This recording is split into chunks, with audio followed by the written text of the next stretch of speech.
Majo John Madden. This is part 3 of my summation of my Sunday and where I stand at this point in time in my travels and in the little town of El Diamante, where I've been for 4 weeks. Yesterday after broken down on the 15th of June, just a mile or two north of town. Got towed into town and I'm in a mechanical shop back there. I travel in a camper van. I've been sleeping in the parking lot in my camper van for 4 weeks. Got really tight with the people in the restaurant. I've said all that in the first 2 sets. There's a big bus coming through. Spectacular bus system in Mexico. All kinds of people don't own cars in Mexico. That's partly poverty. But I think that it's just not a materialistic society, and I think maybe the poverty has to do with that.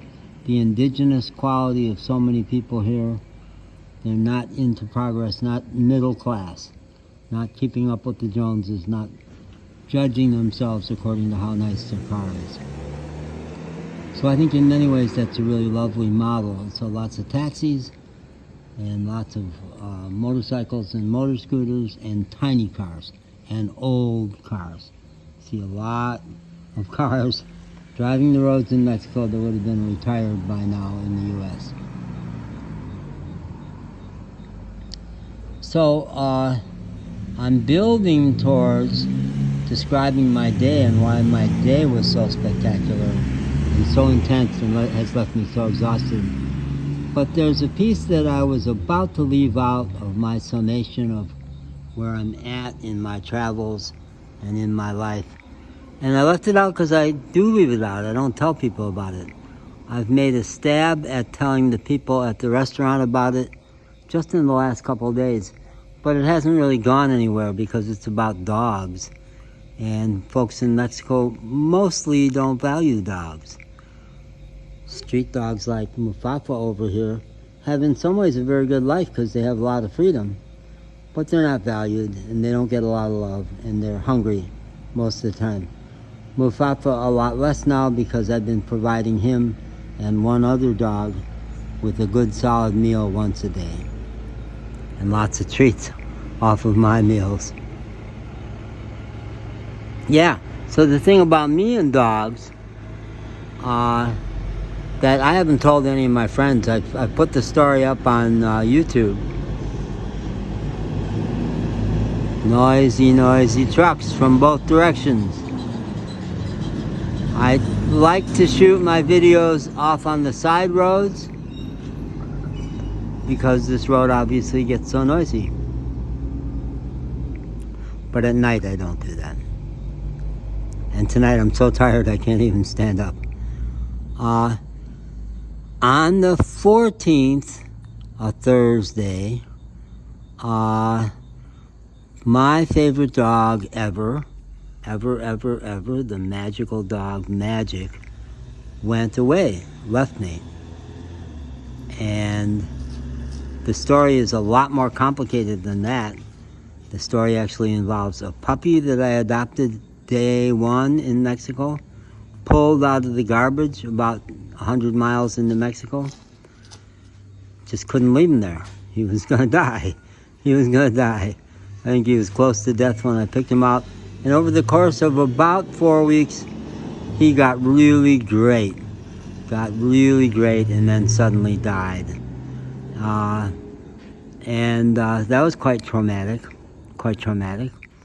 And then, a couple months later, the first big spate of car problems, we were parked out in the country at another mechanical tower shop that had 7 dogs in their compound, none of whom were loved, none of whom had been given names, they didn't get fed much, they were starving for love.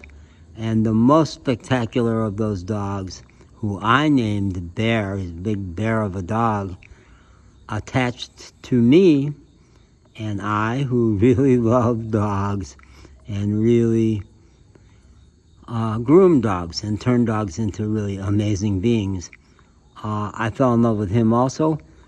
after 13 days, when me and my dog Magic left, Bear followed us. And what followed that was a month, a pretty idyllic, where Bear and Magic were super hermanos. They really loved running together. And Bear got to eat regularly for the first time maybe in his whole life. And I really fell in love with that dog. Well, the deal is that, and I'm not going to tell you the whole story either, on the 11th of June, Bear went away, and on the 14th of June, Magic went away. And you can just kind of surmise how traumatic that might have been, because Magic was my favorite dog ever. We were incredibly close. So, very violent, chaotic, traumatic process landed me here, because on the 15th I stalled out, my car broke down, and I got towed in here the next day. And I mostly didn't tell anybody the story, and it's been a time that I've been breaking my ties with the past. It's been a process of 3 years of doing that. I'm tired of these trucks. Get out of here. Jeez Louise. Don't you know I'm doing creative work here, people? Lord Almighty. So it was discontinuous. It was boom, big split. Nobody down here knew about my past with the dogs, and I wasn't talking about it. And I had politely ended my remaining connections with the past. I broke off on Facebook. No more of that. I'm done. Kaput.